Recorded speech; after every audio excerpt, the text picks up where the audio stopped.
ಎಲ್ರಿಗೂ ನಮಸ್ಕಾರಗಳು. ನಾನು ಅರವಿಂದ್ ಕೆ ಪಿ ಅಣ್ಣ ಪ್ರಶಾಂತ್ ಕೆ ಪಿ ಮಾತಾಡ್ತಾಯಿದ್ದೇನೆ. ನಾವು ಉಡುಪಿ ಜಿಲ್ಲೆಯ ಕಡಿಯಾಳಿಯವರು. ನನ್ನ ಬಾಲ್ಯ ಸ್ಕೂಲಿಂಗ್ ನಾನು ಬಂದು ಇಂದ್ರಾಳಿ ಇಂಗ್ಲೀಷ್ ಮೀಡಿಯಮ್ ಹೈಸ್ಕೂಲಲ್ಲಿ ಮಾಡಿದ್ದು. ಅದರ ಜೊತೆಗೆ ಇಂಗ್ಲೀಷ್ ಮೀಡಿಯಮ್ ಹೈಸ್ಕೂಲ್ ಅಂತೇಳಿ ನನ್ನ ಹೈಸ್ಕೂಲನ್ನು ಮಾಡಿದ್ದೇನೆ. ಆಮೇಲೆ MGM ಕಾಲೇಜಲ್ಲಿ ನನ್ನ PUC ಹಾಗೂ ಡಿಗ್ರಿ ನಾನು ಅಲ್ಲಿ ಕಂಪ್ಲೀಟ್ ಮಾಡಿದ್ದೇನೆ. ಬೆಂಗಳೂರಲ್ಲಿ ಕೆಲಸದಲ್ಲಿದ್ದು ಮತ್ತು ಇವಾಗ ವಾಪಸ್ ಊರಿಗೆ ಬಂದಿದ್ದೇನೆ. SMBITM ಅನ್ನೋ ಇಂಜಿನಿಯರಿಂಗ್ ಕಾಲೇಜಲ್ಲಿ ಅಡ್ಮಿನ್ ಡಿಪಾರ್ಟ್ಮೆಂಟಲ್ಲಿ ಕೆಲಸ ಮಾಡ್ತಾಯಿದ್ದೆ. ಈಗ ಹೆಸರಿನ ಮುಂದೆ KP ಅಂತ ಇದೆ. ಎಲ್ಲರಿಗೊಂದು ಕ್ವಶನ್, KP ಯ ಫುಲ್ ಫಾರ್ಮ್ ಏನು ಅಂತ ಹೇಳಿ. KP ಅಂದರೆ ಅಪ್ಪನ ಹೆಸರು ಹಾಗೂ ಊರಿನ ಹೆಸರು.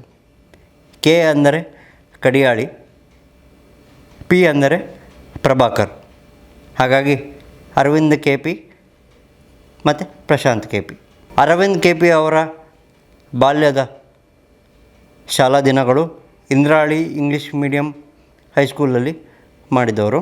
1ರಿಂದ 10ನೇ ತರಗತಿವರೆಗೆ ಅಲ್ಲಿ ಕಲಿತಿದ್ದವನು. 11ನೇ ಮತ್ತು 12ನೇ ಸ್ಕೂಲಿಂಗನ್ನು ಅವರು ಶ್ರೀ ಸತ್ಯಸಾಯಿ ಸೇವಾ ಕೇಂದ್ರ ಅಳಿಕೆ ಅದರಲ್ಲಿ ಕಂಪ್ಲೀಟ್ ಮಾಡಿರ್ತಾರೆ. ಅವರು ಡಿಗ್ರಿಗೆ ಬಂದು ಮಂಗಳೂರಲ್ಲಿ ಬಂದು ಸೇಂಟ್ ಎಲೋಸಿಯಸಲ್ಲಿ ಅವರ ಡಿಗ್ರಿಯನ್ನು ಕಂಪ್ಲೀಟ್ ಮಾಡಿರ್ತಾರೆ. ಅರವಿಂದ್ KP ಅವರ ರೇಸಿಂಗ್ ಕೆರಿಯರ್ ಬಗ್ಗೆ ನಿಮಗೆ ತಿಳಿದಂತೆ ಅದು ಎಲ್ಲಿಂದ ಸ್ಟಾರ್ಟ್ ಆಯಿತು, ಆ ಒಂದು ಹುಚ್ಚು ಎಲ್ಲಿಂದ ಶುರುವಾಯಿತು ಅಂತ, ಬೈಕ್ ರೇಸಿಂಗ್ ಮಾಡಬೇಕು, ನಾನು ಓಡಿಸಬೇಕು ಅಂತ ಹೇಳಿ? ಅರವಿಂದ್ ಅವರು ಬಾಲ್ಯದಿಂದಲೂ ಅಥ್ಲೆಟಿಕ್ಸ್ ಸ್ಪೋರ್ಟ್ಸಲ್ಲಿ ಅವ್ರಿಗೆ ತುಂಬಾ ಇಂಟ್ರೆಸ್ಟ್ ಇತ್ತು. ಅವನು ಸ್ಕೂಲಿಂಗಲ್ಲಿ ಇರಬೇಕಾದ್ರೆ he is good runner, karate ಪಟು, ಆಮೇಲೆ ಸ್ವಿಮ್ಮರ್ ಕೂಡ, ಪೋಲ್ ವಾಲ್ಟ್ ಚಾಂಪಿಯನ್ ಆಗಿರ್ತಾನೆ, ಹೈ ಜಂಪಲ್ಲಿ ಸ್ಟೇಟ್ ಲೆವೆಲ್ಗೆ ಹೋಗಿರ್ತಾನೆ. ಸೊ ಈ ರೀತಿ ಸ್ಪೋರ್ಟ್ಸ್ ಬ್ಯಾಕ್ಗ್ರೌಂಡಿಂದ ಅವನಿಗೆ ಸ್ಪೋರ್ಟ್ಸ್ ಅಂದರೆ ಅವನು ಚಿಕ್ಕದಿಂದನೂ ಇಂಟ್ರೆಸ್ಟ್ ಇದ್ದ ಕಾರಣ ಅವನು ಇಲ್ಲಿ ಸೇಂಟ್ ಎಲೋಸಿಯಸ್ಗೆ ಡಿಗ್ರಿಗೆ ಸೇರಿದಾಗ ಅದೊಂದು ಇನ್ಸಿಡೆಂಟ್ ಆಗಿತ್ತು. ಅವನು ಒಂದು ಸ್ವಲ್ಪ ತುಂಟ, ಚಿಕ್ಕದಿಂದನೂ ತುಂಟ. ಸೊ ಆ ತುಂಟಾಟಿಕೆಯನ್ನು ಕಂಟ್ರೋಲಲ್ಲಿ ಇಡುವ ಒಂದು ಉದ್ದೇಶದಿಂದ ಅವನ ಸ್ಟಡೀಸಲ್ಲಿ ಕೂಡ ಇಂಪ್ರೂವ್ ಆಗಲಿ ಅನ್ನೋ ಉದ್ದೇಶದಿಂದ ಅಮ್ಮ ಹೇಳಿರ್ತಾರೆ, ನೀನು PUCಯಲ್ಲಿ 80% ಮೇಲೆ ನೀನು ಅಂಕ ಗಳಿಸಿದರೆ ನಿಂಗೊಂದು ಬೈಕ್ ತೆಗೆಸಿಕೊಡ್ತೇನೆ ಅಂತೇಳಿ ಹೇಳಿರ್ತಾರೆ ಅಮ್ಮ. ಇವನು ಸತ್ಯಸಾಯಿ ಇನ್ಸ್ಟಿಟ್ಯೂಟಲ್ಲಿ ಅವನು PUC ಮಾಡುವಾಗ ಆ PUCಯ ದಿನಗಳಲ್ಲಿ ಚೆನ್ನಾಗಿ ಓದ್ಕೊಂಡು ಆಮೇಲೆ ಸ್ಪೋರ್ಟ್ಸ್ ಆ್ಯಕ್ಟಿವಿಟೀಸಲ್ಲಿ ಇನ್ವಾಲ್ವ್ ಆಗಿ ಅವನೊಂದು ಓವರಾಲ್ ಏನಂತಾರೆ ಇದು ವ್ಯಕ್ತಿತ್ವಕ್ಕೆ ಅದೊಂದು ಇದಾಯ್ತು, ಬುನಾದಿ ಥರ ಆಯ್ತದು. ಸೊ ಅದೇ ರೀತಿ ಅಲ್ಲಿದು ಎಜುಕೇಷನ್ ಆದಮೇಲೆ ಇಲ್ಲಿಗೆ ಬಂದ, ಮಂಗಳೂರಿಗೆ ಬಂದ, ಸೇಂಟ್ ಎಲೋಸಿಯಸ್ಸಿಗೆ ಬಂದ. ಎಲೋಸಿಯಸ್ಸಲ್ಲಿ it is one of the most famous college ಆ ಟೈಮಲ್ಲಿ, ಇವಾಗಲೂ ಇದೆ. ಆಗ ಅಲ್ಲಿದ್ದು ಹುಡುಗರೆಲ್ಲ ಅವರಿಗೆಲ್ಲ ಸ್ವಲ್ಪ ಬೈಕು ಕಾರ್ಗಳೆಲ್ಲ ಇದಿತ್ತಲ್ಲ, ಕ್ರೇಜ್ ಇತ್ತಲ್ಲ. ಸೊ ಇದೇ ರೀತಿ ಅವನು PUCಯಲ್ಲಿ ಇರಬೇಕಾದ್ರೆ ಅವನಿಗೆ ಹೇಳಿದ್ರಲ್ಲ, ತಾಯಿ ಹೇಳಿದರು, ನೀನು 80% ಮೇಲೆ ತೆಗೆದಿದ್ರೆ 80% ಮೇಲೆ ತೆಗೆದ್ರೆ ನಿಮಗೆ ಇದು ತೆಗೆಸ್ಕೊಡ್ತೇನೆ, ಬೈಕ್ ತೆಗೆಸಿಕೊಡ್ತೇನೆ ಅಂತೇಳಿ ಹೇಳಿದರು. ಸೊ ಅವನು 84.7% ತೆಗೆದು ಅಳಿಕೆಯಿಂದ ಸೀದಾ ಬರ್ತಾನೆ ಮನೆಗೆ ಬಂದು ಅಮ್ಮನ ಹತ್ರ ಹೇಳ್ತಾನೆ, ನೋಡು ನೀನು ಹೇಳಿದ ಹಾಗೆ ನಾನು 80% ಮೇಲೆ ಮಾರ್ಕ್ ತೆಗೆದಿದ್ದೇನೆ PUCಯಲ್ಲಿ. ಈಗ ನೀನು ನನಗೆ ಮಾಡಿದ ಇದನ್ನು ಪ್ರಾಮಿಸನ್ನು ನೀನು ಫುಲ್ಫಿಲ್ ಮಾಡು, ನನಗೆ ಬೈಕ್ ತೆಗೆಸಿಕೊಡು ಅಂತೇಳಿ ಹೇಳ್ತಾನೆ. PUCಯಲ್ಲಿ 84% ತೆಗೆದ ಕಾರಣ ಅವನಿಗೆ ಬೈಕ್ ತೆಗೆಸಿಕೊಡ್ತಾರೆ. ಅವನು ಉಡುಪಿಯಿಂದ ಖುಷಿಯಿಂದ ಬೈಕನ್ನು ಮಂಗಳೂರಿಗೆ ತರ್ತಾನೆ. ಆವಾಗಲೇ ಮಂಗಳೂರಲ್ಲಿ ಅಲೋಷಿಯಸಲ್ಲಿ ಹುಡುಗರೆಲ್ಲ ಸ್ವಲ್ಪ ಇದರಲ್ಲೆಲ್ಲ ಬೈಕ್ ರೇಸಿಂಗಲ್ಲೆಲ್ಲ ಇಂಟ್ರೆಸ್ಟ್ ಇದ್ದವರಿದ್ದರು, ತುಂಬ ಹೆಸರು ಮಾಡಿದವರು ಕೂಡ ಇದ್ದರು ಆವಾಗ. ಇವನಿಗೆ ಹೇಗೂ ಸ್ಪೋರ್ಟ್ಸ್ ಬ್ಯಾಕ್ಗ್ರೌಂಡ್ ಇದ್ದ ಕಾರಣ ಅವನಿಗೆ ಅದೊಂದು ಇಂಟ್ರೆಸ್ಟ್ ಆಟೋಮ್ಯಾಟಿಕ್ಲಿ ಹುಟ್ಟುತ್ತೆ. ಅವನದು ಹೈಸ್ಕೂಲಲ್ಲಿ ಇರಬೇಕಾದ್ರೆ ನಮ್ಮ ಊರಲ್ಲಿ ಉಡುಪಿಯಲ್ಲಿ ಒಂದು ನ್ಯಾಷನಲ್ ಸೂಪರ್ ಕ್ರಾಸ್ ಚಾಂಪಿಯನ್ಶಿಪ್ ಅಂತೇಳಿ ಆಗ್ತದೆ. ಅದು ಉಡುಪಿಯಲ್ಲಾಗಿತ್ತು. ಇವನು ಸ್ಕೂಲಿಗೆ ಚಕ್ಕರ್ ಹಾಕಿ ಅವನು ಬೈಕ್ ರೇಸಿಗೆ ಹೋಗಿ ಎಲ್ಲರಕ್ಕಿಂತ ಮುಂದೆ ಹೋಗಿ ಆ ಕ್ಯೂ ಅಲ್ಲಿ ನಿಂತ್ಕೊಂಡು ಬೈಕ್ ರೇಸನ್ನು ನೋಡಿ ವೀಕ್ಷಣೆ ಮಾಡಿ ಖುಷಿಯಾಗಿ ಅದರಿಂದ ಅವನು ಆಗಲೇ ಇಂಪ್ರೆಸ್ ಆಗಿದ್ದ. ಸೊ ಇಲ್ಲಿ ಬಂದು ಅವನಿಗೆ ಬೈಕ್ ಸಿಕ್ಕಿದ ಕೂಡಲೇ ನನಗೆ ಹೇಳಿದ, ಅಣ್ಣ ಈ ಬೈಕನ್ನು ನೋಡು ಹೇಗೆ ಮಾಡ್ತೇನೆ ನೋಡು, ಇದನ್ನು ಹೇಗೆಲ್ಲ ಆಲ್ಟ್ರ್ ಮಾಡಲಿಕ್ಕೆ ಆಗ್ತದೆ ಅನ್ನುವಂಥದ್ದು ನಿಮಗೆ ನೋಡಿ ಶಾಕ್ ಆಗ್ತದೆ ಅಂತ ನಂಗೆ ಆವಾಗಲೇ ಹೇಳಿದ್ದ. ನಾನು ಇವನೇನೋ ಅಲ್ಪ ಮಟ್ಟದ ಆಲ್ಟ್ರೇಷನ್ ಮಾಡ್ಬೋದು ಅಂತ ಅಂದ್ಕೊಂಡಿದ್ದೆ. ಬಟ್ ನನಗೂ ಒಂದು ಕಡೆ ಇತ್ತು ಮನಸ್ಸಲ್ಲಿ, ಇವನು ಏನಾದ್ರು ಒಂದು ಮಾಡ್ತಾನೆ ಡೆಫಿನೆಟ್ಟಾಗಿ ಅಂತ ನಂಗೆ ಆವಾಗಲೇ ಗೊತ್ತಿತ್ತು. ಅಪ್ಪ ಅಮ್ಮನಿಗೆ ಇದು ವಿಷಯ ಗೊತ್ತಿರಲಿಲ್ಲ. ಅವನು ಹೇಳಿದ್ದ, ಅಪ್ಪ ಅಮ್ಮನಿಗೆ ಹೇಳಬೇಡ, ನಾನು ಬೈಕನ್ನು ಹೇಗೆ ಮಾಡ್ತೇನೆ ನೋಡು, ಆಲ್ಟ್ರೇಷನ್ ಎಲ್ಲ ಮಾಡಿ ನಿನಗೆ ಅದು ಆಮೇಲೆ ನಿನ್ನ ಕಣ್ಣಾರೆ ನೀನು ಇದು ನೋಡ್ತೀಯ ಅದನ್ನಂತ ಹೇಳಿದ. ಸೊ ಅದೇ ರೀತಿ ಇಲ್ಲಿದ್ದು ಹುಡುಗರು ಇದರಲ್ಲಿ ಬೈಕ್ ರೇಸಿಂಗಲ್ಲಿ ಇಂಟ್ರೆಸ್ಟ್ ಇದ್ದ ಹುಡುಗರ ಜೊತೆ ಇವನು ಅವ್ರನ್ನ ಫಾಲೋ ಅಪ್ ಮಾಡಿಕೊಂಡು ಮಾತಾಡಿಸಿ, ಆಮೇಲೆ ಅವರು ಎಲ್ಲಿ ಪ್ರಾಕ್ಟೀಸ್ ಮಾಡೋದನ್ನು ಕೇಳಿಕೊಂಡು ಅವ್ರ ಜೊತೆ ಹೋಗಿ ಅವರು ಹೇಗೆ ಓಡಿಸ್ತಾರಂತ ಅಬ್ಸರ್ವ್ ಮಾಡಿ ಅವನು ಸ್ಟಾರ್ಟ್ ಮಾಡಿದ ಬೈಕ್ ರೇಸಿಂಗಿಂದ. ರೇಸಿಂಗ್ ಸ್ಟಾರ್ಟ್ ಮಾಡಲಿಕ್ಕೆ ಆ ದಿನಗಳೆಲ್ಲ ಅವನು ಪ್ರೈವೇಟ್ ಇಯರಲ್ವ, ಅವನಿಗೆ ಆ ಟೈಮಲ್ಲೆಲ್ಲ ಅವನ ಫ್ರೆಂಡ್ಸು, ಆಮೇಲೆ ಮಂಜುನಾಥ್ ಆಟೋಮೊಬೈಲ್ಸ್ ಓನರ್ ಕೇಶವ್ ಶೆಟ್ಟಿ ಅಂತೇಳಿದ್ದಾರೆ. ಅವರು ಅವನಿಗೆ ಈ ಸ್ಪೇರ್ಸು, ಆಮೇಲೆ ಒಂದು ಸ್ವಲ್ಪ ಹಣ ಕೂಡ ಪೆಟ್ರೋಲ್ಗೆ ಅದೆಲ್ಲ ಅವರು ಹೆಲ್ಪ್ ಮಾಡಿದ್ದಾರೆ. ಅವನ ಮಂಗಳೂರಿನ ಉಳಿದ ಫ್ರೆಂಡ್ಸ್ ಎಲ್ಲ ಅವನಿಗೆ ಸ್ಪೇರ್ಸಿಂದ ಹಿಡಿದು, ಟೈರ್ಸಿಂದ ಹಿಡಿದು, ಪೆಟ್ರೋಲಿಂದ ಹಿಡಿದು ಎಲ್ಲದಕ್ಕೂ ಹೆಲ್ಪ್ ಮಾಡಿದ್ದಾರೆ. ಹಂತವಾಗಿ ಅವನು ಅದರಲ್ಲಿ ತುಂಬಾ ಇನ್ವಾಲ್ವ್ ಆಗ್ತಾನೆ. ಫಸ್ಟ್ ರೇಸಲ್ಲಿ ಓವರಾಲ್ 4th ಫಿನಿಷ್ ಮಾಡ್ತಾನೆ. ಅವನದು ಸೆಕೆಂಡ್ ರೇಸ್ ರೇಮಂಡ್ಸ್ ಕ್ಲಾಸಿಕ್ ಅಂತ ಆಗ್ತದಾಗ, ಅದರಲ್ಲಿ 3 ಕ್ಯಾಟಗರಿಯಲ್ಲಿ ಫಸ್ಟ್ ಮಾಡಿ 1 ಕ್ಯಾಟಗರಿಯಲ್ಲಿ ಥರ್ಡ್ ಮಾಡ್ತಾನೆ. ಅದರಲ್ಲಿ ಬೆಸ್ಟ್ ರೈಡರ್ ಚಾಂಪಿಯನ್ ಆಗಿ ಅವನಿಗೆ ಚಾಂಪಿಯನ್ಶಿಪ್ ಸಿಗ್ತದೆ. ಇದು ನ್ಯೂಸ್ ಉದಯವಾಣಿ ಇದರಲ್ಲಿ ನ್ಯೂಸ್ ಪೇಪರಲ್ಲಿ ಬರ್ತದೆ. ನ್ಯೂಸ್ ಪೇಪರಲ್ಲಿ ಬಂದದ್ದನ್ನು ಮನೆಯಲ್ಲಿ ನಾನು ಓದಿದಾಗ ಇವನದು ಆರ್ಟಿಕಲ್ ಇತ್ತು. Raymonds classic Arvind KP Raymonds classic champion ಅಂತೇಳಿ ಇತ್ತು. ಅದನ್ನು ನಾನು ಹೋಗಿ ಅಪ್ಪ ಅಮ್ಮನಿಗೆ ತೋರಿಸಿದೆ. ಅಪ್ಪ ಅಮ್ಮನಿಗೆ ಸ್ವಲ್ಪ ಕೋಪ ಬಂತು. ಇವನು ಒಳ್ಳೆ ರೀತಿ ಕಲಿಯೋದನ್ನು ಬಿಟ್ಟು ಈ ರೀತಿ ಇದೆಲ್ಲ ಬೈಕ್ ರೇಸಲ್ಲೆಲ್ಲ ಹೋಗ್ತಾ ಇದ್ದಾನಲ್ಲ ಅಂಥೇಳಿ ಅವರಿಗೆ ಅದೊಂದು ಸ್ವಲ್ಪ ಬೇಸರ ಆಯಿತು. ಬಟ್ ಅವನಿಗೆ ಅದೇ ಇಂಟ್ರೆಸ್ಟ್ ಇದ್ದ ಕಾರಣ ಅವನು ಅದನ್ನೇ ಗಟ್ಟಿಯಾಗಿ ಇಟ್ಕೊಂಡ. ಉಳಿದ ಎಲ್ಲ ಸ್ಪೋರ್ಟ್ಸನ್ನು ಬಿಟ್ಟು ಬೈಕ್ ರೇಸಲ್ಲೇ ಏನಾದ್ರು ಸಾಧನೆ ಮಾಡಬೇಕು, ಇದೇ ನನ್ನ ಗೋಲ್ ಅಂತ ಹೇಳಿಬಿಟ್ಟು ಇದನ್ನೇ ಕಂಟಿನ್ಯೂ ಮಾಡಿದ.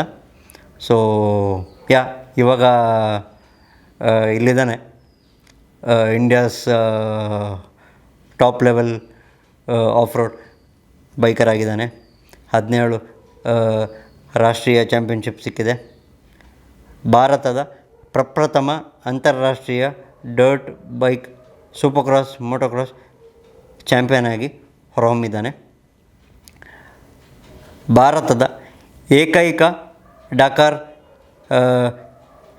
ಫಿನಿಷರ್ ಅನ್ನೋ ಒಂದು ಹೆಗ್ಗಳಿಕೆ ಅವನಿಗಿದೆ.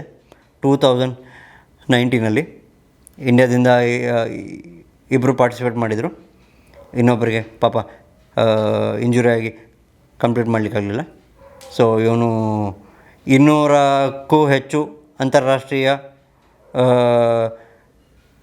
ಬೈಕರ್ಗಳ ಜೊತೆ ಕಾಂಪೀಟ್ ಮಾಡಿ 37th ಪ್ಲೇಸಲ್ಲಿ ಫಿನಿಷ್ ಮಾಡಿದ್ದಾನೆ. ಇಂಡಿಯಾದಲ್ಲಿ ಆ ವರ್ಷ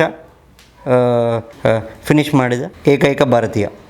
ಅರವಿಂದ್ ಅವರ ರೇಸಿಂಗ್ ಕೆರಿಯರಲ್ಲಿ ನಿಮಗೆ ಗೊತ್ತಿದ್ದಾಗೆ one of the best moment ಅಂತ ಹೇಳಿ ತಾವು ಒಟ್ಟಿಗೆ ಇದ್ದದ್ದು ಅಥವಾ ಒಂದು ಅನ್ಎಕ್ಸ್ಪೆಕ್ಟೆಡ್ ಒಂದು ಯಾವುದಾದ್ರು ಒಂದು ದೊಡ್ಡ ಅಚೀವ್ಮೆಂಟ್ ನೀವು ಯೋಚನೆ ಮಾಡೋದು? ಎಸ್, ಅರವಿಂದ್ ಅವರದು ಅಮೂಲ್ಯ ಕ್ಷಣ ಅಂತ ಹೇಳಿದರೆ, ಅವನು ಚಿಕ್ಕ ಬೈಕಿಂದ 250cc ದೊಡ್ಡ ಕ್ಯಾಟಗರಿ, ಅದಕ್ಕೆ ಗ್ರೂಪ್ ಎ ಅಂತಾರೆ, ಗ್ರೂಪ್ ಎ ಕ್ಯಾಟಗರಿಗೆ ಅವನು ಪ್ರಮೋಟ್ ಆಗಿ ಇದು ಗ್ರೂಪ್ ಎ ಬೈಕ್ ರೇಸಿಂಗ್ ಓಡಿಸಿ ಅದರಲ್ಲೆಲ್ಲ ಇದನ್ನು ಪ್ರಶಸ್ತಿಯನ್ನೆಲ್ಲ ಚಾಂಪಿಯನ್ಶಿಪ್ ಎಲ್ಲ ಮಾಡಿದ್ದು ಒಂದು ಅತ್ಯಮೂಲ್ಯ ಕ್ಷಣ ಅಂತ ಹೇಳ್ಬೋದು. 2011 ದ್ಯಾಟ್ ಸೀಸನ್ ಅರವಿಂದ್ ಅವರಿಗೆ ಒಂದು ದೊಡ್ಡ ಸ್ಟೆಪ್ಪಿಂಗ್ ಸ್ಟೋನ್ ಅಂತ ಹೇಳ್ಬೋದು. 2011 ಇಂಡಿಯನ್ ನ್ಯಾಷನಲ್ ಚಾಂಪಿಯನ್ ಕೂಡ ಆಗಿದ್ದರು. First Indian to win international championship for India ಕೂಡ ಅದೇ ವರ್ಷ ಆಗಿದ್ದು, 2011. ದ್ಯಾಟ್ ವಾಸ್ ಅದು ಸ್ಟೆಪ್ಪಿಂಗ್ ಸ್ಟೋನ್ ಇಂಟರ್ನ್ಯಾಷನಲ್ ಕ್ಯಾರಿಯರ್ಗೆ. ಅದೊಂದು ಅತಿ ಇಂಪಾರ್ಟೆಂಟ್ ಕಾಲಘಟ್ಟ. ಅದಾದಮೇಲೆ ಒಂದು ಸ್ವಲ್ಪ ಇಂಜುರೀಸ್ ಕೂಡ ಆಗುತ್ತೆ. 2012 ಆಲ್ಮೋಸ್ಟ್ ಕೆರಿಯರೇ ಆಯಿತು ಅನ್ನೋ ಥರ ಒಂದು ಇಂಜುರಿ ಆಗುತ್ತೆ ಇದರಲ್ಲಿ ಶ್ರೀಲಂಕಾದಲ್ಲಿ. ಅವನ ಹಿಪ್ ಸಾಕೆಟ್ ಪುಡಿ ಆಗುತ್ತೆ. ಇದರಲ್ಲಿ ಬೈಕ್ ಈವೆಂಟ್ ಇದು, ಬೈಕ್ ರೇಸ್ ಇದು, ಹಿಂದಿನ ದಿನ ಪ್ರಾಕ್ಟೀಸಲ್ಲಿ ಬೈಕ್ ಆಫ್ ಆಗಿ ಅವರು ಕೆಳಗಡೆ ಬಿದ್ದು ಹರ್ಟ್ ಮಾಡ್ಕೊಳ್ತಾರೆ. ಸೊ ಆಲ್ಮೋಸ್ಟ್ 8ರಿಂದ 10 ತಿಂಗಳು he will be off the bike. Surgery ಆಗುತ್ತೆ. 16 ಇವಾಗೇನು ನೀವು ಬಿಗ್ ಬಾಸಲ್ಲಿ ಕೇಳಿದ್ದೀರಿ, 16 ಬೋಲ್ಟ್ಸ್ ಆ್ಯಂಡ್ ಇದು ನಟ್ಸ್ ಒಂದು ಪ್ಲೇಟ್ ಆವಾಗ ಆಗಿದ್ದು 2012 ಹಿಪ್ ಇಂಜುರಿ ಆಗಿದ್ದು. ಅವೊಂದು ಎಲ್ಲ ಎಣಿಸಿದ್ರು, ಇವೊಂದು ಆಲ್ಮೋಸ್ಟ್ ಇದು ಬೈಕ್ ರೇಸಿಂಗ್ ಇದು ಕ್ಯಾರಿಯರೇ ಮೋಸ್ಟ್ಲಿ ಆಯ್ತೇನೋ ಅಂತ. But the next year 2013 he bounced back as a national champion again in group A. ಅದು ಅತ್ಯಮೂಲ್ಯ ಕ್ಷಣಗಳು. ಇನ್ನೊಂದು ಬಂದು 2014 ರೈಡ್ ದ ಹಿಮಾಲಯ ಅಂತೇಳಿ ಆಗುತ್ತೆ. It is considered to be one of the toughest bike rally in and around Asia.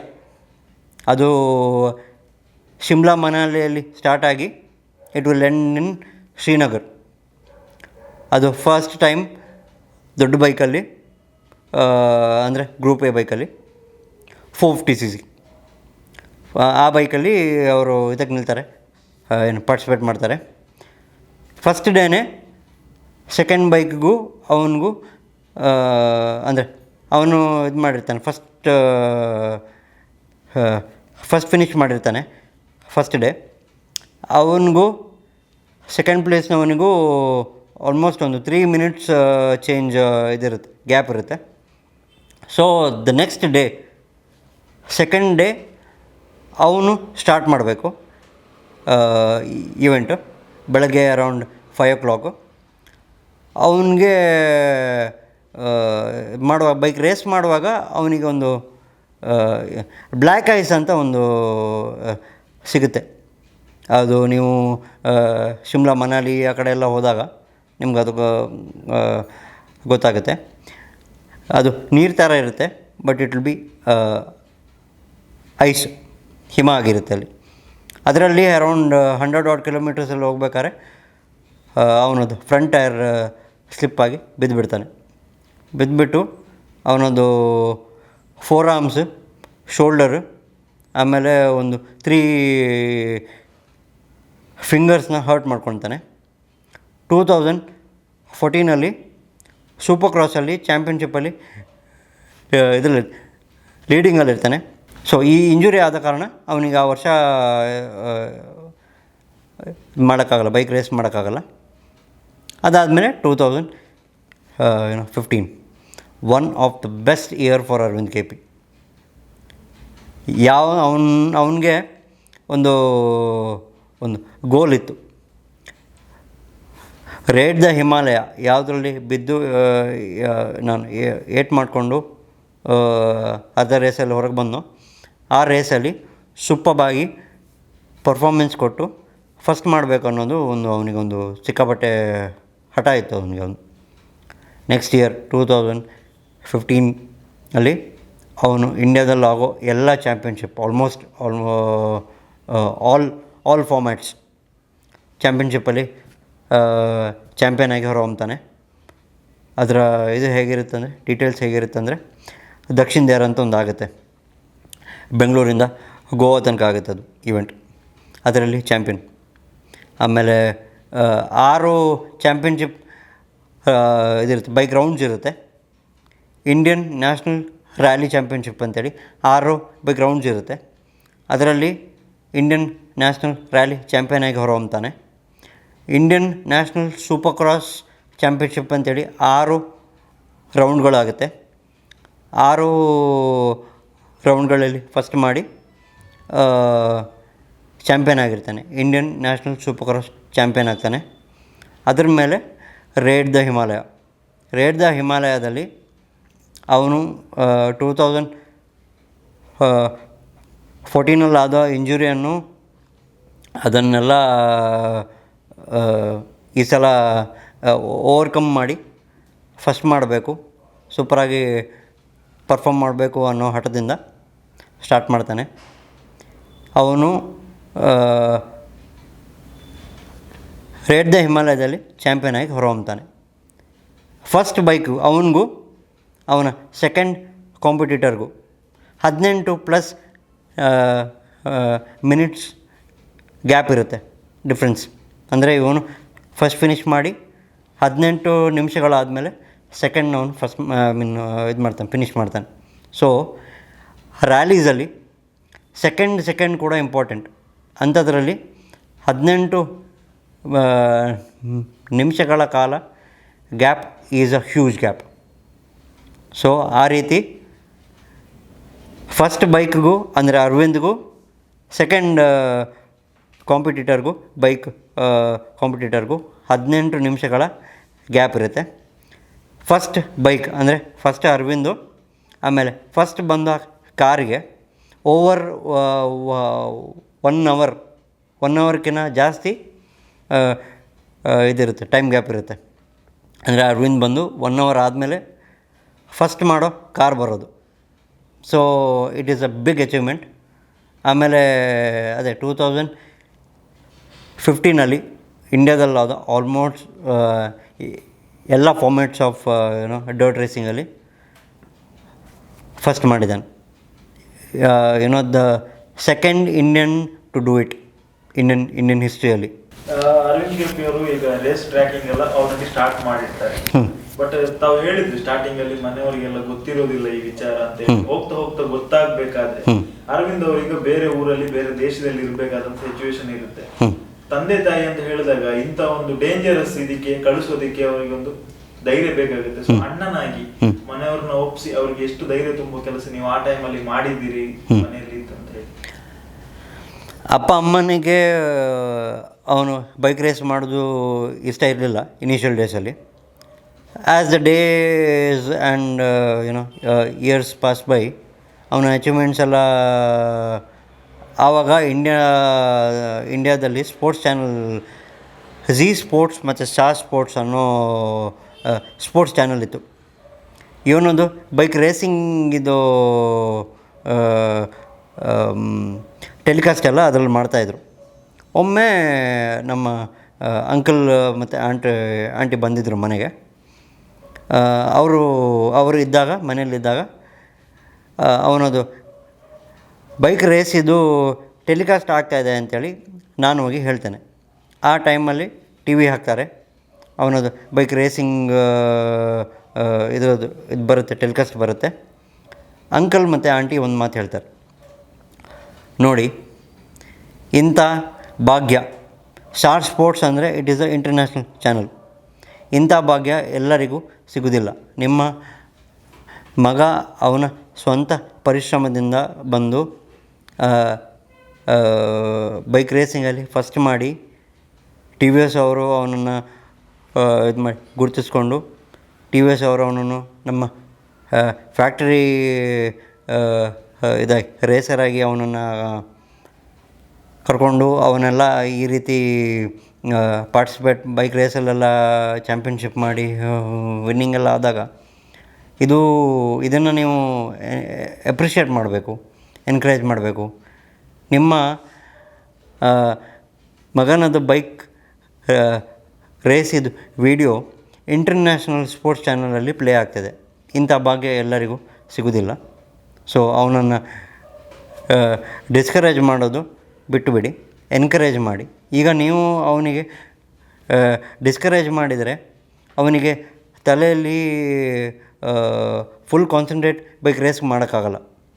ಅವ್ರು ಹೇಳ್ತಾರೆ, ಓ ಅಪ್ಪ ಅಮ್ಮ ಎಂತ ಹೇಳ್ತಾರೇನೋ, ಬೈಕ್ ರೇಸಿಂಗ್ ಬೇಡ ಅಂತಾರೇನೋ, ಅವರಿಗೆ ಇಷ್ಟ ಆಗುತ್ತೋ ಬೇಜಾರಾಗುತ್ತೋ ಏನೋ ಗೊತ್ತಿಲ್ಲ ಅಂಥೇಳಿ ಎಲ್ಲ ಅದು ಇರ್ತದೆ ಆಲೋಚನೆ, ಓಡ್ತಾ ಇರ್ತದೆ ತಲೆಯಲ್ಲಿ. ಈವನ್ ಬೈಕ್ ರೇಸ್ ಮಾಡುವಾಗಲೂ ಅದೇ ಓಡ್ತಾ ಇರ್ತದೆ.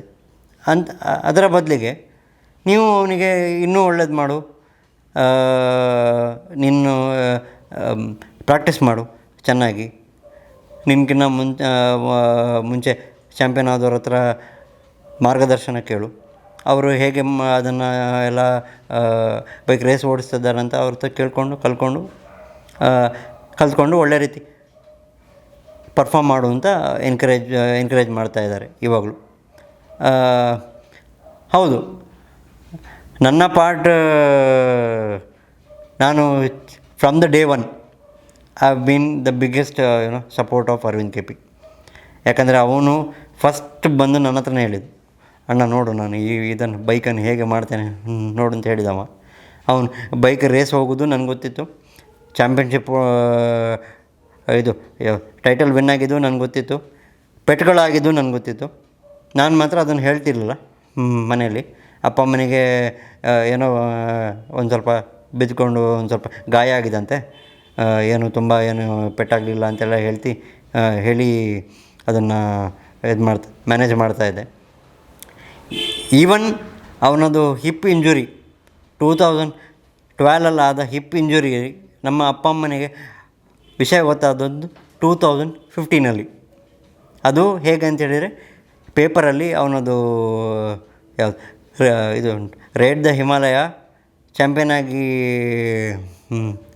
ವಿನ್ ಆದ ಆರ್ಟಿಕಲ್ ಪೇಪರಲ್ಲಿ ಪಬ್ಲಿಷ್ ಆಯಿತು.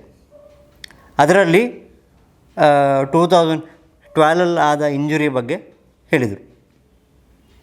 ಆಗಲೇ ಅಪ್ಪ ಅಮ್ಮನಿಗೆ ಗೊತ್ತು. ಆಗ ಅಪ್ಪ ಅಮ್ಮ ನನ್ನ ಹತ್ರ ಕೇಳಿದರು, ನೀನು ಇಷ್ಟೆಲ್ಲ ಅವನಿಗೆ ಪೆಟ್ಟಾದರೂ ನೀನು ನಮಗೆ ಒಂದು ಮಾತು ಹೇಳಿಲ್ಲಲ್ಲ ನೀವು ಅಂತೇಳಿ ನನಗೆ ಒಂದು ಸ್ವಲ್ಪ ಜೋರು ಮಾಡಿದರು. ನಾನು ಹೇಳಿದೆ, ನೀವು ಈ ಥರ ಎಲ್ಲ ಕ್ಯಾರಿಯರ್ ಎಂಡಿಂಗ್ ಇಂಜುರಿ ಎಲ್ಲ ಆಗೋ ಥರ ಎಲ್ಲ ನಿಮಗೆ ಆ ವಿಷಯ ಎಲ್ಲ ಕೇಳಿದರೆ ನೀವು ಅವನ್ನ ಇನ್ಮೇಲೆ ಬೈಕ್ ರೇಸ್ ಮಾಡೋದು ಬೇಡ, ಓಡಿಸ್ಬೇಡ ಅಂತೇಳಿ ಹೇಳ್ತೀರಿ. ಮತ್ತು ನೀವು ಒಂದಕ್ಕಿಂತ ಜಾಸ್ತಿ ಟೆನ್ಷನ್ ಮಾಡ್ಕೊಳ್ತೀರಿ. ನಿಮ್ಮ ಆ್ಯಕ್ಟಿವಿಟೀಸ್ಗೂ ಅದು ಇದಾಗುತ್ತೆ, ಹ್ಯಾಂಪರ್ ಆಗುತ್ತೆ. ಆಮೇಲೆ ಅವನದ್ದು ಗೋಲೇ ಬೈಕ್ ರೇಸಿಂಗ್ ಮಾಡೋದು ಗೋಲು, ಇಂಟರ್ನ್ಯಾಷನಲ್ ಚಾಂಪಿಯನ್ ಆಗೋದೇ ಒಂದು ಗೋಲು. ಸೊ ಅದು ನಾನು ಹೇಳಿದರೆ ನೀವು ಎಲ್ಲೋ ಒಂದು ಕಡೆ ಅದೆಲ್ಲ ಬೇಡ, ಬೈಕ್ ರೇಸಿಂಗೆಲ್ಲ ಸ್ಟಾಪ್ ಮಾಡು, ಬಿಟ್ಟು ಅಂತ ಹೇಳಿದರೆ ಮತ್ತು ಅವನಿಗೂ ಬೇಸರ ಆಗ್ತದೆ. ಅದಕ್ಕೆ ನಾನು ನಿಮ್ಮ ಹತ್ರ ಹೇಳಲಿಲ್ಲ. ಅದು ಬಿಟ್ಟರೆ ಬೇರೆ ಏನು ಕಾರಣ ಅಲ್ಲ. ಸೊ ಇವಾಗ ಹೇಗಿದೆ ಅಂತ ಹೇಳಿದ್ರೆ, ಇಂಟರ್ನ್ಯಾಷನಲ್ ಬೈಕ್ ರ್ಯಾಲೀಸ್ ಆದರೆ ಇವಾಗೆಲ್ಲ ಸ್ವಲ್ಪ ಸ್ಮಾರ್ಟ್ಫೋನ್ನೆಲ್ಲ ಅಪ್ಡೇಟ್ ಆದ ಕಾರಣ ಇವರು ಪೇರೆಂಟ್ಸ್ ಆ ಆ್ಯಪನ್ನೆಲ್ಲ ಡೌನ್ಲೋಡ್ ಮಾಡಿಕೊಂಡು ಅವರೇ ಅಪ್ಡೇಟೆಡ್ ಆಗಿದ್ದಾರೆ. ಅಂದರೆ ಡಕಾರ್ ಆದಾಗ ಡಕಾರ್ ಅಂತೇಳಿ ಒಂದು ಆ್ಯಪ್ ಇದೆ, ಅದನ್ನು ಇನ್ಸ್ಟಾಲ್ ಮಾಡ್ಕೊಳ್ತಾರೆ. ಎವ್ರಿ ಡೇ ಅಪ್ಡೇಟ್ಸ್ ನೋಡ್ತಾರೆ. ಹೆಂಗಿದ್ದಾನೆ, ಈ ಯಾವ ಪೊಸಿಷನಲ್ಲಿದ್ದಾನೆ, ಸ್ಟಾರ್ಟಿಂಗ್ ಹೆಂಗಿತ್ತು, ಇವಾಗ ಎಷ್ಟನೇ ಪೊಸಿಷನಿಗೆ ಇಂಪ್ರೂವ್ ಆಗಿದ್ದಾನೆ ಅಂಥೇಳಿ ಎಲ್ಲ ಅಪ್ಡೇಟ್ ಇಟ್ಕೊತಾರೆ. ಮತ್ತು ಆವಾಗವಾಗ ನನ್ನ ಕೇಳ್ತಾರೆ, ಏನು ಅಪ್ಡೇಟ್ಸ್ ಉಂಟು, ಎಷ್ಟನೇ ಪ್ಲೇಸಲ್ಲಿದ್ದಾನೆ, ಒಳ್ಳೆ ಮಾಡ್ತಿದ್ದಾನಲ್ಲ ಅಂಥೇಳಿ ಇವಾಗ ನಾನು ಕೇಳ್ತಾರೆ. ಇಷ್ಟು ದೊಡ್ಡ ಒಂದು ಇಂಡಿಯಾದ ಬಿಗ್ಗೆಸ್ಟ್ ಕಂಪನಿಯಿಂದ ಆಫರ್ ಬಂದಿದೆ ನನಗೆ ಅಂತ ಹೇಳಿ ಹೇಗೆ ಒಪ್ಪಿಸಿದೆ? ಅರವಿಂದ್ ಅವರು ಟಿ ವಿ ಎಸ್ಗೆ ಸೇರಿಕೊಂಡ ಒಂದು ಅತ್ಯಮೂಲ್ಯ ಕ್ಷಣ ಇದೆ. ಅದು ಮಂಗಳೂರಲ್ಲಿ ಕರಾವಳಿ ಗ್ರೌಂಡ್ ಅಂತ ಇದೆ. ಅಲ್ಲಿ ಗಲ್ಫ್ ನ್ಯಾಷನಲ್ ಡರ್ಟ್ ಟ್ರ್ಯಾಕ್ ಅಂತ ನ್ಯಾಷನಲ್ ಚಾಂಪಿಯನ್ಶಿಪ್ ರೌಂಡ್ ಅದು ಇಲ್ಲಾಗಿತ್ತು. ಅದರಲ್ಲಿ ಅರವಿಂದ್ ಅವರು ಪ್ರೈವೇಟ್ ಇಯರ್ ಆಗಿದ್ದರು. ಆ ಪ್ರೈವೇಟ್ ಇಯರ್ ಆದರೂ ಫ್ಯಾಕ್ಟ್ರಿ ಹುಡುಗರ ಮುಂದೆ ಫಸ್ಟ್ ಮಾಡ್ತಾರೆ. ಇದರಿಂದ ಟಿ ವಿ ಎಸ್ ಫ್ಯಾಕ್ಟ್ರಿ ಟೀಮ್ನವ್ರು ಬಂದು ಅರವಿಂದನ ಅಪ್ರೋಚ್ ಮಾಡ್ತಾರೆ. ನೀನು ಚೆನ್ನಾಗಿ ಓಡಿಸ್ತಾ ಇದೆಯಾ, ನಾವು ನಿಮಗೆ ಆಫರ್ ಮಾಡ್ತೀವಿ, ನಮ್ಮ ಕಂಪ್ನಿಗೆ ಬೈಕ್ ಓಡಿಸು, ಬೆಂಗಳೂರು ಬಂದು ಪ್ರಾಕ್ಟೀಸ್ ಎಲ್ಲ ಮಾಡು, ಇದ್ರ ಬಗ್ಗೆ ಬೈಕ್ ಬಗ್ಗೆ ಎಲ್ಲ ಸ್ಟಡಿ ಮಾಡು, ಆಮೇಲೆ ಟಿ ವಿ ಎಸ್ಗೆ ನೀನು ಬೈಕ್ ಓಡ್ಸೋಕ್ಕೆ ಸ್ಟಾರ್ಟ್ ಮಾಡಬೇಕು ಅಂತ ಅವನಿಗೆ ಆಫರ್ ಮಾಡ್ತಾರೆ. It was in the year 2006.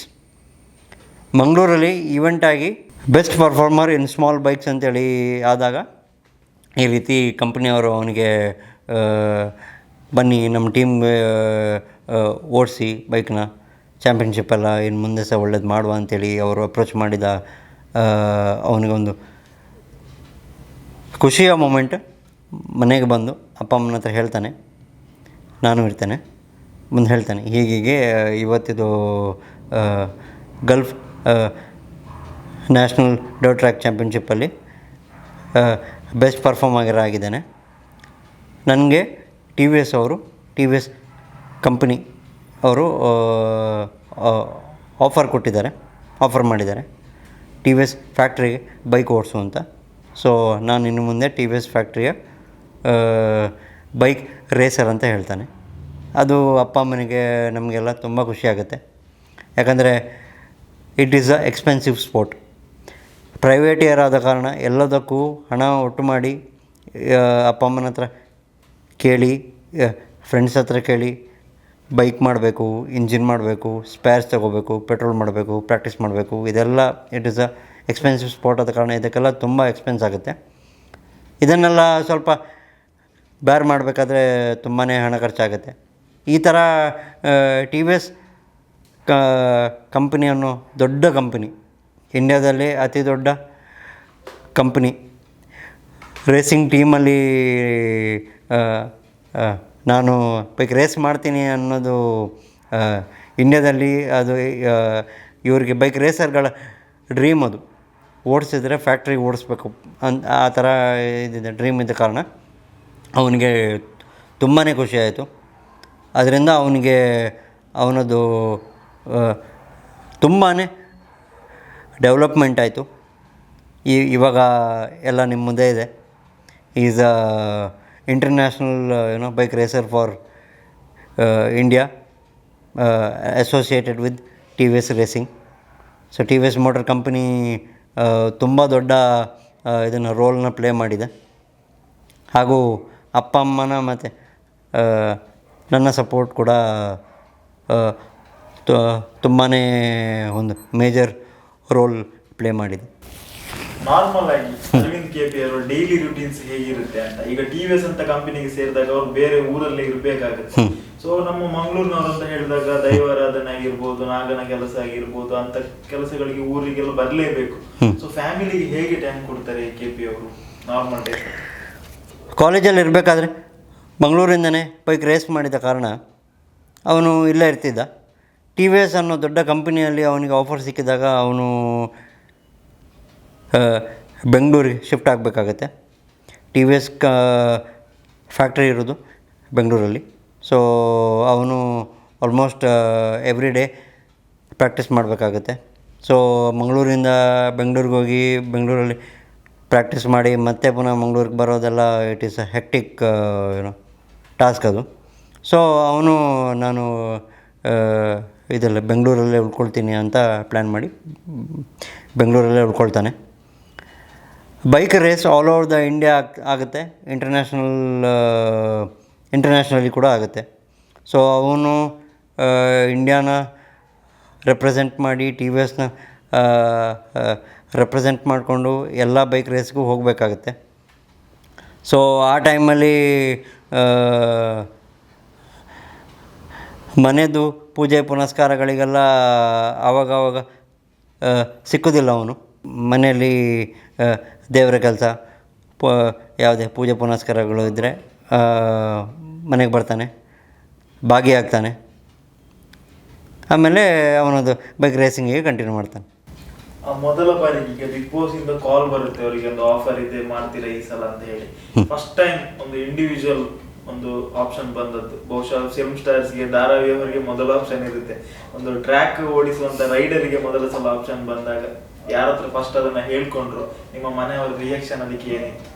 Motor ಸ್ಪೋರ್ಟ್ಸಲ್ಲಿ ಅರವಿಂದ್ ಅವರಿಗೆ ತಕ್ಕ ಮಟ್ಟಿನ ಪಾಪ್ಯುಲಾರಿಟಿ ಇದ್ದ ಕಾರಣ ಬಿಗ್ ಬಾಸ್ನವರು ಅವನ್ನ ಅಪ್ರೋಚ್ ಮಾಡಿದರು. ಹೀಗೆ ಬಿಗ್ ಬಾಸ್ 8 ಅನ್ನೋ ಕನ್ನಡ ಸೀಸನ್ ಇದೆ, ಈ ಸಲ ನಿಮ್ಮನ್ನು ಒಬ್ಬರು ಕಂಟೆಸ್ಟೆಂಟಾಗಿ ನಾವು ಇನ್ವೈಟ್ ಮಾಡ್ತೇವೆ, ನೀವು ಇಂಟ್ರೆಸ್ಟೆಡ್ ಇದ್ದೀರಾ ಅಂತ ಕೇಳ್ತಾರೆ. ನಾನು ಪೇರೆಂಟ್ಸ್ನ ಕೇಳಿ ಹೇಳ್ತೇನೆ ಅಂತ ಹೇಳ್ತಾನೆ. ಮತ್ತು ಅಪ್ಪ ಅಮ್ಮನಿಗೆ ಫೋನ್ ಮಾಡಿ ಕೇಳ್ತಾನೆ, ಹೀಗೆ ಆಫರ್ ಬಂದಿದೆ ಬಿಗ್ ಬಾಸ್ ಟೀಮಿಂದ, ಕಲರ್ಸ್ ಟೀಮಿಂದ ಆಫರ್ ಬಂದಿದೆ, ಬಿಗ್ ಬಾಸ್ ಅಲ್ಲಿ ಪಾರ್ಟಿಸಿಪೇಟ್ ಮಾಡಬೇಕು ಅಂತ.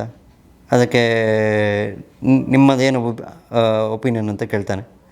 ಅಪ್ಪ ಅಮ್ಮನಿಗೆ ಒಂದು ಕಾರ್ನರ್ ಆಫ್ ದ ಪಾಯಿಂಟಲ್ಲಿ ಇರುತ್ತೆ, ನಮ್ಮ ಮಗ ಎಷ್ಟು ಅಚೀವ್ಮೆಂಟ್ಸ್ ಮಾಡಿದ್ದಾನೆ, ಇಂಟರ್ನ್ಯಾಷನಲ್ ಚಾಂಪಿಯನ್, ಅವನು ಡಾಕಾರ್ ಫಿನಿಷ್ ಮಾಡಿದ್ದಾನೆ, 17 ಚಾಂಪಿಯನ್ಶಿಪ್ ಮಾಡಿದ್ದಾನೆ. ಆದರೂ ಎಲ್ಲೋ ಒಂದು ಕಡೆ ಜನರಿಗೆ ಅವನದ್ದು ಅಚೀವ್ಮೆಂಟ್ಸ್ ಎಲ್ಲ ತಲುಪ್ತಾ ಇರಲಿಲ್ಲ ಅನ್ನೋ ಒಂದು ಕೊರಗಿತ್ತು ಪೇರೆಂಟ್ಸ್ಗೆ, ನಮಗೂ. ಸೊ ಇದು ಬಿಗ್ ಬಾಸ್ ಅನ್ನೋದು ಒಂದು ದೊಡ್ಡ platform, all over the world ನೋಡ್ತಾರೆ, ಕನ್ನಡಿಗರು ಎಲ್ಲೆಲ್ಲಿದ್ದಾರೆ ಎಲ್ಲರೂ ನೋಡ್ತಾರೆ big boss. So it is the biggest platform for any one.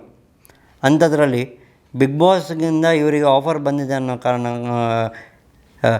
ಕೇಳಿದಾಗ ಪೇರೆಂಟ್ಸ್ ಹೇಳಿದರು, ಒಪ್ಕೋ, ಹೋಗು ಬಿಗ್ ಬಾಸಿಗೆ ಹೋಗು, ನಿನ್ನ ಅಚೀವ್ಮೆಂಟ್ಸ್ ಬಗ್ಗೆ, ನಿನ್ನ ಚಾಂಪಿಯನ್ಶಿಪ್ಸ್ ಬಗ್ಗೆ, ನೀನು ಮಾಡಿರೋ ಸಾಧನೆಗಳ ಬಗ್ಗೆ ಎಲ್ಲರಿಗೂ ಇನ್ನೂ ಹೆಚ್ಚು ಈ ಇನ್ಫಾರ್ಮೇಷನ್ ಎಲ್ಲ ತಲುಪಲಿ, ಜನರಿಗೆ ಗೊತ್ತಾಗಲಿ ನೀನು ಯಾರು, ನೀನು ಇಂಟರ್ನ್ಯಾಷನಲ್ ಸ್ಟಾರ್ ಅನ್ನೋದು ಆಲ್ ಓವರ್ ದ ವರ್ಲ್ಡ್ ಕನ್ನಡಿಗರಿಗೆ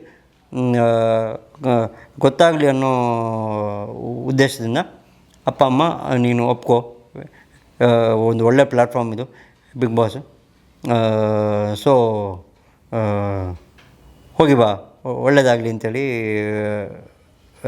ಅವನಿಗೆ ಬ್ಲೆಸ್ ಮಾಡಿದ್ದಾರೆ. ಈಗ ನೀವು ಕೂಡ ಬಿಗ್ ಬಾಸ್ ಸ್ಟಾರ್ಟ್ ಆದ್ಮೇಲೆ ಫಾಲೋ ಅಪ್ ಎಲ್ಲ ಮಾಡ್ತಾ ಇದ್ದೀರಾ.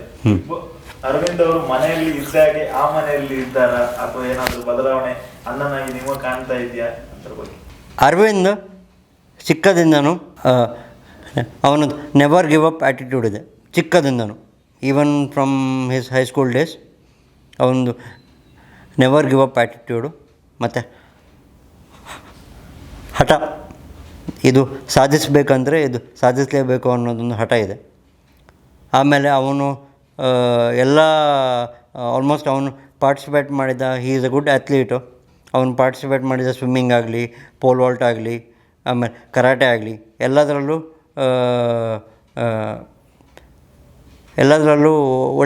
ಒಳ್ಳೆ ಪರ್ಫಾರ್ಮ್ ಮಾಡಿದ್ದಾನೆ. ಅವನು ಎಲ್ಲ ವಿಷಯದಲ್ಲೂ 100% ಕೊಡ್ತಾನೆ. ಅವನು ಟಾಸ್ಕ್ ಅಂತ ಬಂದಾಗಲಿ, ಯಾವುದೇ ವಿಚಾರದಲ್ಲಾಗಲಿ ಅವನದು ಕಾಂಪ್ರಮೈಸೇ ಮಾಡೋದಿಲ್ಲ. ಸೊ ಅದು 100% ಡೆಡಿಕೇಶನು ಮತ್ತು ನೆವರ್ ಗಿವ್ ಅಪ್ ಆ್ಯಟಿಟ್ಯೂಡ್ ಕೂಡ ಬಿಗ್ ಬಾಸಲ್ಲಿ ಕಾಣಿಸ್ತಾ ಇದೆ, ನಿಮ್ಮ ಮುಂದೆ ಇದೆ. ಅವನು ಟಾಸ್ಕ್ ಎಲ್ಲ ಹೇಗೆ ಪರ್ಫಾರ್ಮ್ ಮಾಡ್ತಾನೆ, ಆಮೇಲೆ ಅಷ್ಟು ಈಸಿಯಾಗಿ ಬಿಟ್ಟು ಕೊಡೋದಿಲ್ಲ. ಫುಲ್ ಎನರ್ಜಿಯಲ್ಲೇ ಆಡ್ತಾನೆ, ಫುಲ್ ಕಾನ್ಫಿಡೆನ್ಸಿಂದನೇ ಆಡ್ತಾನೆ. ಹಾಗಾಗಿ ಅವನದು ಬಾಲ್ಯದ ಅದೇ ಒಂದು ಒಳ್ಳೆಯ ಗುಣಗಳನ್ನು ಇಲ್ಲಿ ಬಿಗ್ ಬಾಸ್ ಮನೆಯಲ್ಲೂ ಅವನು ಇನ್ಕಾರ್ಪೊರೇಟ್ ಮಾಡಿದ್ದಾನೆ. ಅರವಿಂದ್ ಬಿಗ್ ಬಾಸ್ ಮನೆಗೆ ಹೋದ್ಮೇಲೆ ಅವನು ಅಲ್ಲಿದ್ದು ಟಾಸ್ಕ್ಗಳನ್ನು ಪರ್ಫಾರ್ಮ್ ಮಾಡೋ ರೀತಿ, ಅವನದ್ದು ಅಲ್ಲಿದ್ದು ಇನ್ನೊಬ್ಬ ಬೇರೆ ಕಂಟೆಸ್ಟೆಂಟ್ಗಳೊಟ್ಟಿಗೆ ವರ್ತಿಸುವ ಜೆಂಟಲ್ಮ್ಯಾನ್ ರೀತಿ ಕೂಡ ತುಂಬ ಜನರಿಗೆ ಇಷ್ಟ ಆಗಿದೆ. ಈಗ ನಾವು ಊರಲ್ಲಿ ಎಲ್ಲೇ ಹೊರಗಡೆ ಹೋದರೂ ಹೇಳ್ತಾರೆ, ಬಿಗ್ ಬಾಸ್ ಇದು ಅರವಿಂದ್ ಅವರ ಅಪ್ಪ, ಬಿಗ್ ಬಾಸ್ ಅರವಿಂದ್ ಅವರ ಅಣ್ಣ, ಬಿಗ್ ಬಾಸ್ ಅರವಿಂದ್ ಅವರ ಅಮ್ಮ. ಫ್ಯಾಮಿಲಿಯವರಂತೂ ಆವಾಗ ಫೋನ್ ಮಾಡಿ ಕೇಳ್ತಾ ಇರ್ತಾರೆ, ನೋಡಿ ಇವತ್ತು ಹಾಗೆ ಮಾಡಿದ್ದಾನೆ, ಇವತ್ತು ಹೀಗೆ ಮಾಡಿದ್ದಾನೆ ಅಂತೇಳಿ. ಎಲ್ಲರಿಗೂ ಹೆಮ್ಮೆ ಇದೆ. ಊರಿನವರು ಅಪ್ಪ ಅಮ್ಮ ಎಲ್ಲಿ ಹೊರಗಡೆ ಹೋದರೂ ನಿಮ್ಮ ಮಗ ಬಿಗ್ ಬಾಸಲ್ಲಿ ಚೆನ್ನಾಗಿ ಆಡ್ತಾ ಇದ್ದಾನೆ, ಒಳ್ಳೆ ಅವನಿಗೆ ಗುಣಗಳನ್ನು ಕಳಿಸ್ಕೊಟ್ಟಿದ್ದೀರಿ. ಮತ್ತು ಜಗಳ ಎಲ್ಲ ಇದ್ದದ್ದೇ.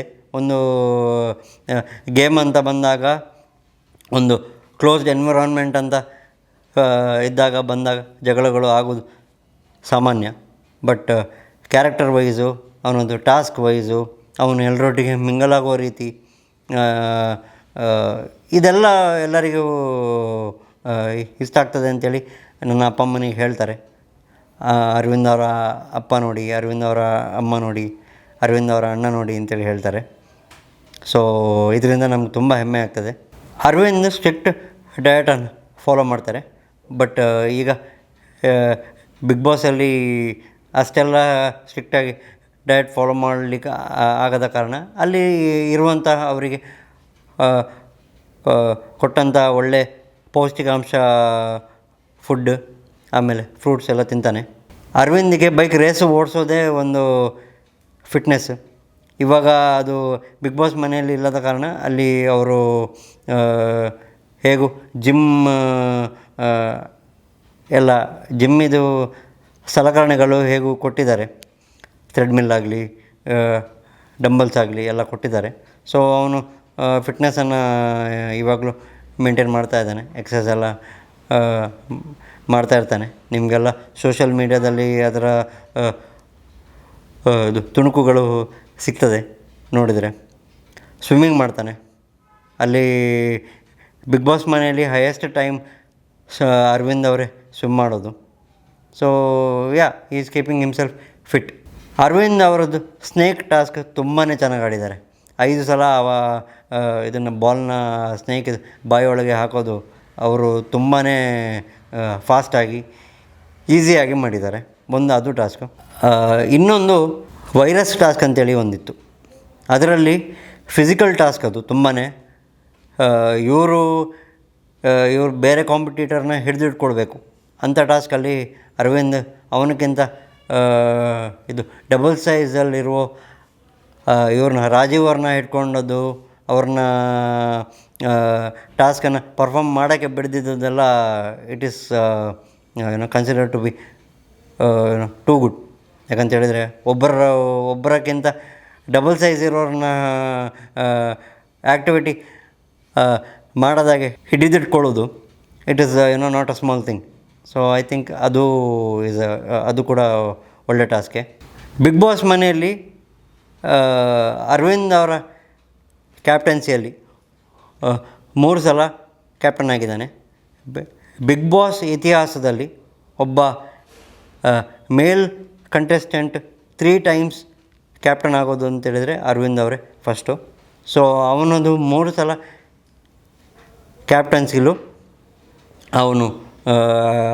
ಅವನಿಗೆ ಕೊಟ್ಟಂಥ ಎಲ್ಲ ಟಾಸ್ಕ್ಗಳನ್ನು ಚೆನ್ನಾಗೇ ಪರ್ಫಾರ್ಮ್ ಮಾಡಿದ್ದಾನೆ. ಟೀಮ್ಮೇಟ್ಸ್ನವ್ರಿಗೂ ಬಿಗ್ ಬಾಸ್ ಮನೆಯವ್ರಿಗೂ ಎಲ್ಲರ ಜೊತೆ ಬೆರೆತು ಎಲ್ಲ ಇನ್ಸ್ಟ್ರಕ್ಷನ್ಗಳನ್ನು ಚೆನ್ನಾಗಿ ಕೊಟ್ಟು ಟಾಸ್ಕ್ಗಳನ್ನು ಪರ್ಫಾರ್ಮ್ ಮಾಡಿಸಿದ್ದಾನೆ. ಸೊ ಎಲ್ಲರಿಗೂ ಇಷ್ಟ ಆಗಿದೆ ಅವನದು. ಆ್ಯಂಡ್ ಬಿಗ್ ಬಾಸ್ ಮನೆಯಲ್ಲಿ ಅತಿ ಕಡಿಮೆ ಗಲಾಟೆಯಾದ ಸಂದರ್ಭ ಇದ್ದರೆ ಅದು ಅರವಿಂದ್ ಅವರ ಕ್ಯಾಪ್ಟನ್ಸಿಯಲ್ಲಿ ಮಾತ್ರ ನಾನು ನೋಡಿದ ಪ್ರಕಾರ. 3 ಟೈಮಲ್ಲೂ ಒಂದು 3 ವಾರದಲ್ಲೂ ಯಾವುದೇ ಗಲಾಟೆಗಳಾಗದೆ ಸ್ಮೂತಾಗಿ ಎಲ್ಲರೂ ಒಳ್ಳೆ ರೀತಿಯಲ್ಲಿ ಇರೋ ಥರನೇ ನೋಡ್ಕೊಂಡಿದ್ದಾನೆ. ಅರವಿಂದ್ ಅವರಿಗೆ ಫಿಲ್ಮ್ಸಲ್ಲಾಗಲಿ ಆಮೇಲೆ ಸೀರಿಯಲ್ಸ್ಗಳಲ್ಲಾಗಲಿ ನೀವು ರೋಲ್ ಮಾಡಬೇಕು ಅಂತ ಆಫರ್ ಇಟ್ಕೊಂಡು ಇಲ್ಲಿವರೆಗೆ ಯಾರು ಬರಲಿಲ್ಲ. ಸೊ ಇನ್ ಫ್ಯೂಚರಲ್ಲಿ ತುಂಬ ಜನ ಅಪ್ರೋಚ್ ಮಾಡ್ಬೋದು ಅಂತ ಅಂದ್ಕೊಂಡಿದ್ದೇವೆ. ಸೊ ನಿಮ್ಮ ಎಲ್ಲ ಕನ್ನಡಿಗರ ಪ್ರೋತ್ಸಾಹ ಇದ್ದರೆ ಮುಂದೊಂದು ದಿನ ಖಂಡಿತ ಆಗುತ್ತೆ ಅನ್ನೋದು ಒಂದು ಆತ್ಮವಿಶ್ವಾಸ ನನಗಿದೆ. ಈಗ ಬಿಗ್ ಬಾಸ್ಗೆ ಹೋದ ಮೇಲೆ ಸರ್, ಇದು ಅದಕ್ಕಿಂತ ಮುಂಚೆ ಊರಿನವರಿಗೆಲ್ಲರೂ ಗೊತ್ತಿತ್ತು, ನಮ್ಮ ಪರಿಚಯ ಇದ್ದವರಿಗೆಲ್ಲರೂ ಗೊತ್ತಿತ್ತು. ಈಗ ಜನಗಳು ಅರವಿಂದನ್ನ ನಮ್ಮ ಮನೆ ಹುಡುಗ ಅಂತ ತಗೊಳ್ತಾ ಇದ್ದಾರೆ ಕರ್ನಾಟಕದ ಎಲ್ಲ ಮೂಲೆ ಮೂಲೆಗಳಿಂದ. ಸೊ ಆ ಅಭಿಮಾನಿಗಳ ಪ್ರೀತಿಗೆ ಏನು ಹೇಳೋದಕ್ಕೆ ಇಷ್ಟಪಡ್ತೀರಾ ಅಂತ ಹೇಳಿ? ಅರವಿಂದ್ ಅವರು ಬಿಗ್ ಬಾಸ್ ಹೋದ್ಮೇಲೆ ಅವರಿಗೆ ಒಂದು ದೊಡ್ಡ ಫ್ಯಾನ್ ಬೇಸೇ ಇದೆ ಇವಾಗ.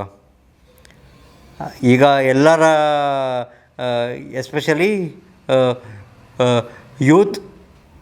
ಯೂತ್ಗಳ ಬಾಯಲ್ಲಿ ಅರವಿಂದ್ ಅವರೇ ಹೆಸರೇ ಹೆಚ್ಚು ಚಾಲ್ತಿಯಲ್ಲಿದೆ. So almost 400 to 450 fan pages ಇದ್ದಾವೆ ಅರವಿಂದ್ ಹೆಸರಲ್ಲಿ. ಸೊ ಅರವಿಂದ್ ಎಷ್ಟು ಫೇಮಸ್ ಆಗಿದ್ದಾರೆ, ಎಷ್ಟು ಇಷ್ಟ ಆಗಿದ್ದಾರೆ ಅನ್ನೋದಕ್ಕೆ ಫ್ಯಾನ್ ಪೇಜಸ್ಗಳೇ ಒಂದು ಸ್ಪಷ್ಟ ಉದಾಹರಣೆ. ಸೊ ಈ ಫ್ಯಾನ್ಸ್ಗಳ ಪ್ರೀತಿಗೆ, ಕನ್ನಡ ಜನತೆಯ ಪ್ರೀತಿಗೆ ನಾವು ಯಾವಾಗಲೂ ಚಿರಋಣಿಯಾಗಿರುತ್ತೇವೆ. ಇದೇ ರೀತಿ ಮುಂದೆಯೂ ಅರವಿಂದ್ನ ಎಲ್ಲ ಆ್ಯಕ್ಟಿವಿಟೀಸ್ಗಳನ್ನು ಪ್ರೋತ್ಸಾಹಿಸಿ ಅವನಿಗೆ ಸಪೋರ್ಟ್ ಮಾಡಿ, ವೋಟ್ ಮಾಡಿ, ಪಿನ್ ಮಾಡಿ. ಸಿನಿಮಾ ಗಲ್ಲಿ ಚಾನಲ್ನ ಎಲ್ಲ ವೀಡಿಯೋಸ್ಗಳನ್ನು ನೋಡೋದಕ್ಕೆ ಚಾನಲ್ನ ಈಗಲೇ ಸಬ್ಸ್ಕ್ರೈಬ್ ಮಾಡಿ, ಹಾಗೆ ಪಕ್ಕದಲ್ಲಿರುವ ಬೆಲ್ ಐಕನ್ ಕೂಡ ಒತ್ತಿ.